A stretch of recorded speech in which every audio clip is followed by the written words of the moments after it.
Ауылды қайта түлету үшін жаңа мемлекеттік бағдарлама керек. Президент Нұрсұлтан Назарбаев үкіметке сол бағдарламаны түзіп, қабылдауды тапсырды. Қазақ елінде қазір 7232 ауыл бар. Соның 6000-ға жуығы мықты, қалғаны болса қоңыр төбел күн көріп отыр. Соларға көмек берсе көтеріле алады, деді президент. Бүгін Ақордада кәсіпкерлер кеңесінің жиыны өтті. Еркін Таңатқанұлы тарқатып айтады. Кәсіпкерлер кеңесі президент жанындағы құрылым еді. Енді кәсіпкерлер кеңесі емес, ұлттық инвесторлар кеңесі болып аты өзгермек. Заты қалады әрине. Бүгінге дейін қазақтың экономикасына 300 миллиард доллар инвестиция құйылған. Соның 124 миллиардын өз мықтыларымыз салып отыр. Ендеше кәсіпкер дегеннен гөрі оларды инвестор деген салмақтырақ естіледі бәлкім. Хош. Ендігі міндет ұлттық экономикамыздың бәсекеге ұдайы қабілеттілігін қалыптастыру. Дамыған 30 елдің қатарына кіреміз деген алдымызға мақсат қойдық.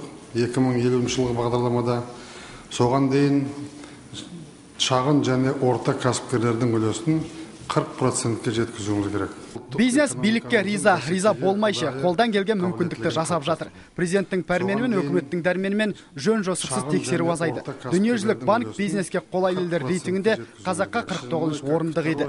Әлі де түзеле түспек ойымыз бар. Құрылыс бизнесінде алпауытқа айналған Базиса корпорациясының басшысы Александр Белович маман мәселесін көтерді. Оқыту керек, білігін арттыру керек. Өйтпесе біз маман еместі де құрылысқа алып, оған мықты жалақы төлеп келеміз деді. Ал еңбекақы елеулі болғанымен маман еместің ісі мандымайды екен. Оқытайық, үйретейік деп жанашыр кейіп танытқан Белович сөз соңында шетелден жұмыскер жалдауға деген квотаны сәл-пәл көбейтсек деген ниетін қыстырып үлгірді.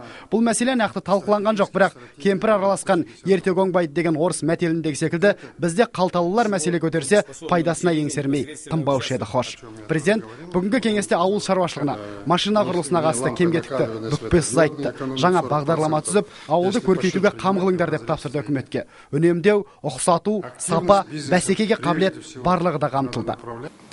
Конечно, в любом интеграционном процессе есть шероховатости и недоработки. Он притирается.